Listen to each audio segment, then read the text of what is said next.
What's going on, guys? Welcome back to another episode of Beyond the B.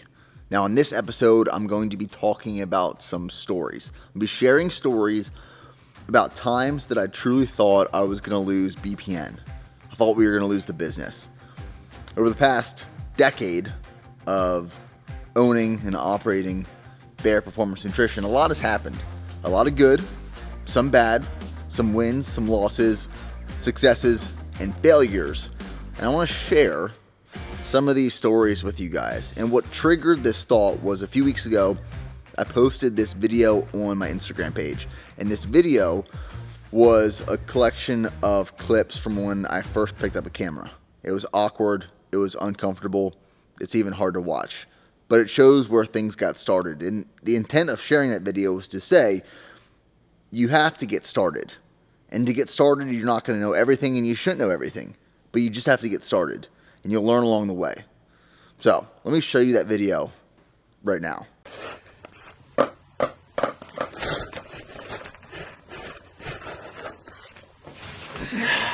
Hey, I'm with Bear Performance Nutrition. We're a newer dietary.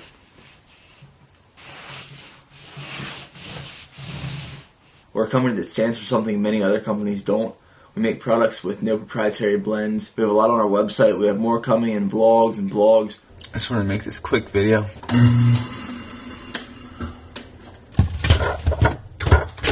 Hey guys, so really just what I want to talk about is one of the more popular topics, if it fits your macros, and the bro science versus real science topic. So I took the pre-workout about 15 minutes ago. I'm headed to the gym right now. Initial effects of what I'm feeling have been proven to increase strength performance. And feel free to purchase something and try it out and let us know what you think. We are all trying to figure out how to get from point A to point B. How to get to where we want to be as effectively and efficiently as possible. But it's never this clear line. It's never point A to point B. It's like this. It's all over the place to get to where you want to be. And you're going to mess up along the way. And you're going to make some mistakes. And you're going to have some regrets.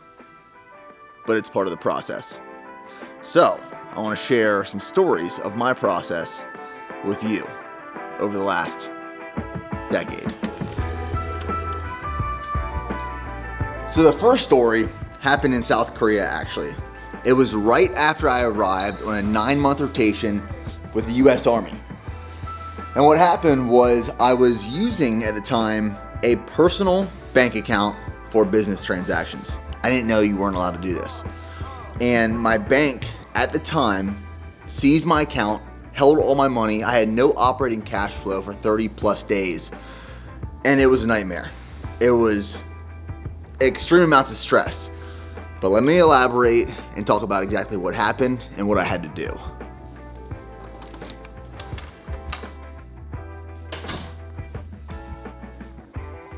So here's what happened.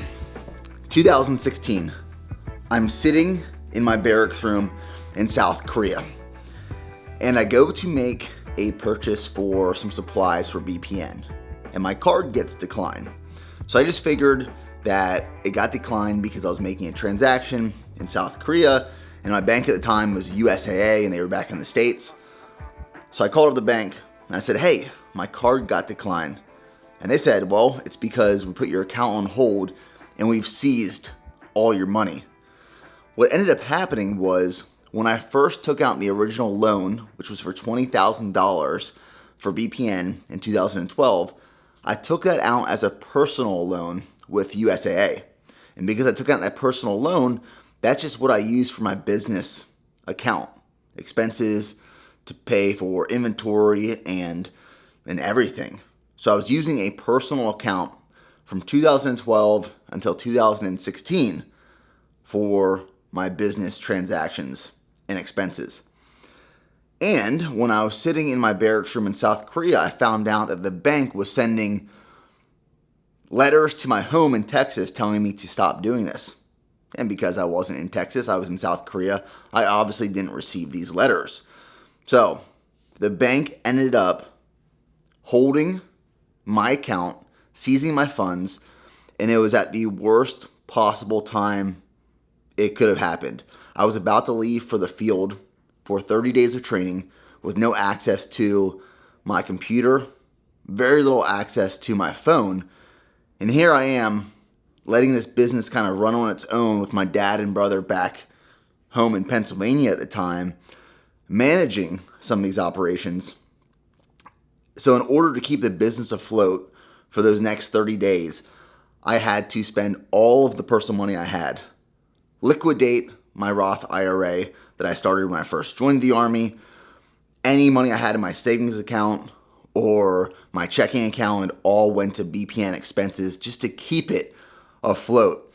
And we got to a point where we ran very close, very, very close to running out of money. But we didn't. And we just survived it. So by the time I was getting back from the field after those 30 days, the bank closed all my accounts. They said, you can't have an account here with us anymore for business transactions.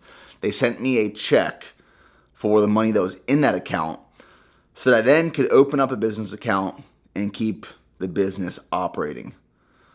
But it was one of the most stressful moments of my life, being in a different country, finding out that your accounts were put on hold, you couldn't access any of your money that you needed to operate and run your business.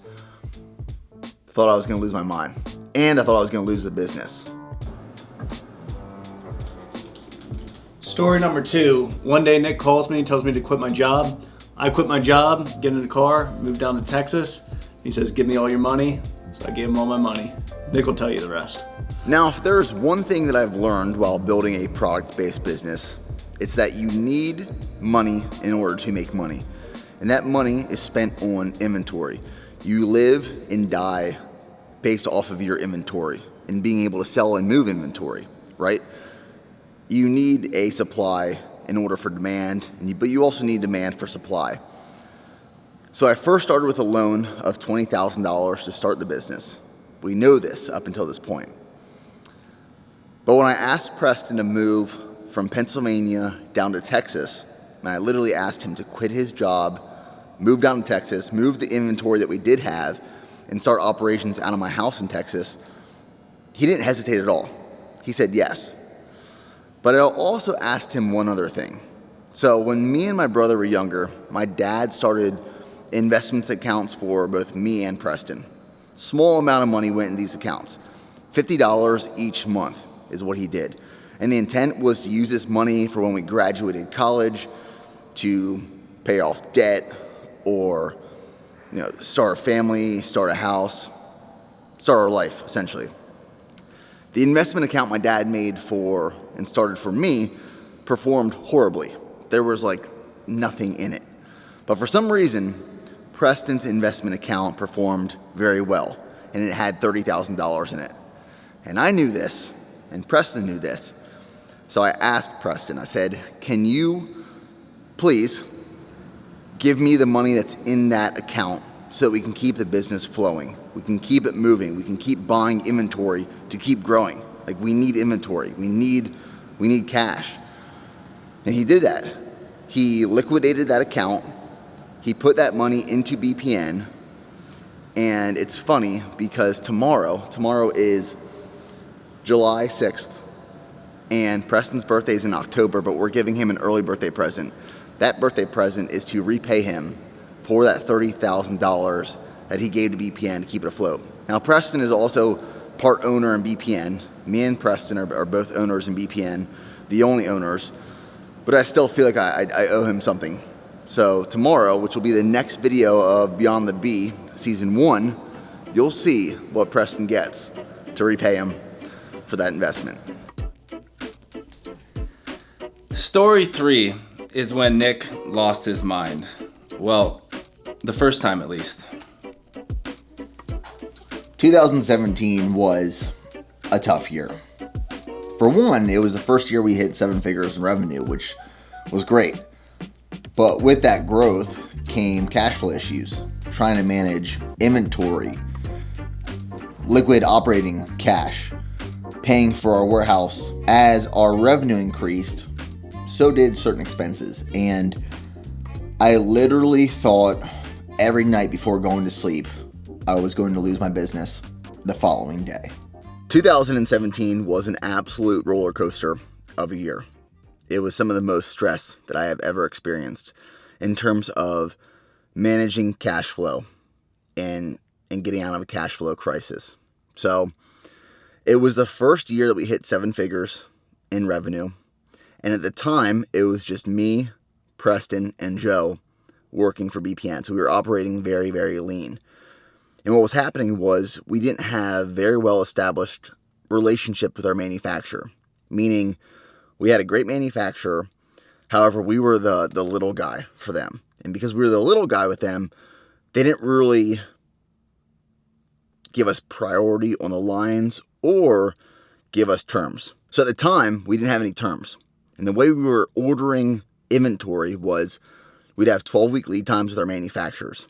We would have to put 50% of that production order payment down when we placed the PO, and then we have to pay off the remaining 50% when it shipped to us. So we always paid off all of our inventory before we even received it.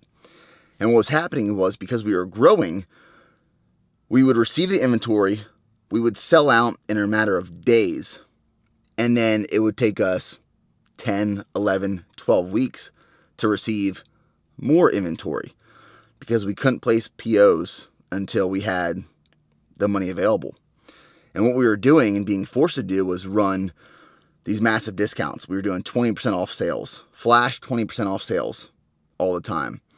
There were times when I would call everyone who placed an order. We would say, hey, if you make an order in the next 24 hours, we will call every single one of you. And we get a bunch of orders in, and then we would spend a week, 2 weeks making calls to every single person, spending 5 to 25 minutes on the phone call with each person.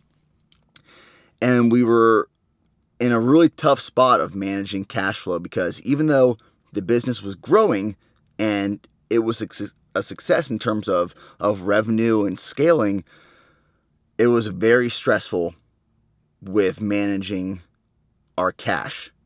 And we were being smart, we were being lean, but we were putting so much cash into inventory. And I vividly remember sitting in my office one evening where I was working on marketing plans, I was filming videos, I was editing videos. It was probably, close to midnight. And I thought I was nearly going to have a mental breakdown because I didn't know if my business was going to be there the next week, because I didn't know if we were going to have enough money to pay for production orders or to pay for our warehouse lease and rent and utilities. And I would wake up every morning in 2017 and it felt like Christmas. I was ready to attack the day. But by the time I went to bed every night, I was so stressed and overwhelmed with managing this cash and growing this company that I would have to take mega doses of melatonin to fall asleep. And it was a wild ride of a year, but we slowly dug out of that just by being smart, by being lean, operating as effectively and efficiently as possible. And we dug out of that cash flow crisis and we got out of that hole. But that year, that was a wild year. Now, story four actually happened in that office over there, which is now Adam Klink's office, which used to be my office. So we're going to go over there and talk about the story.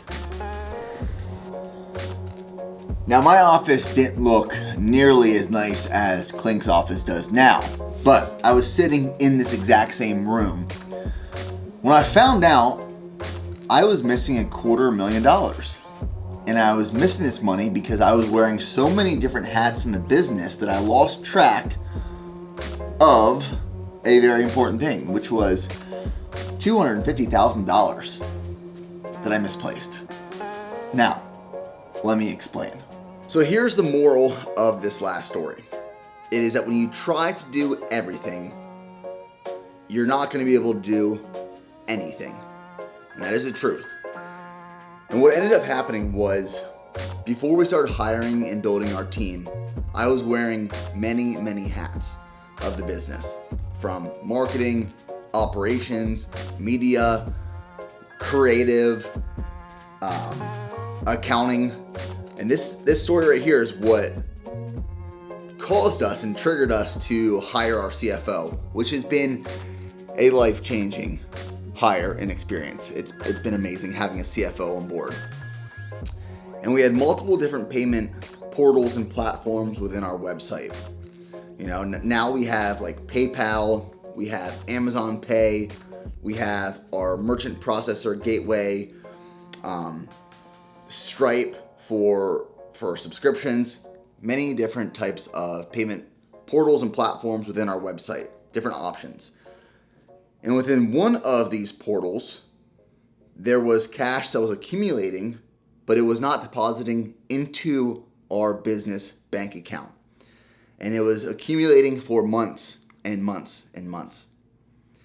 And one day I went into this portal, into this platform, to find out that there was $250,000 sitting in here that wasn't deposited into our bank account. And it would have just kept sitting and accumulating in here forever unless someone found it or our future CFO would have identified it. And this was an eye-opening moment where I realized that I was trying to do so much, and by trying to do so much, I was spreading myself thin. I wasn't being effective in specific individual departments of the business. And that led to hiring more people, bringing on our CFO, like I said, to really focus in on these departments and maximize the opportunity, maximize the potential. But I lost track of $250,000 that was just sitting there, accumulating. So I tell these stories to wrap all this up, to show you that you're not going to have all the answers when you first get started, but you have to get started. And by getting started, you'll figure out the solutions to these problems you experience along the way. The goal is not to make the same mistake twice and to learn from these mistakes and these issues and these problems and implement systems and infrastructure. But that's just part of building. And that's part of building a business. And I love every part of it. So hope you guys have enjoyed this video, a little bit of insight on some things that I have personally messed up on and had to overcome, of moments I thought I was going to lose the business. So, thanks for watching. That's fucking crazy. Crazy that you got your own now. That is nuts. Yo, Nick got me it's a legit yeah, this thing's crazy. Hey, Papa. Hey, Daddy. It's Preston. Figure I'd just let you know I got my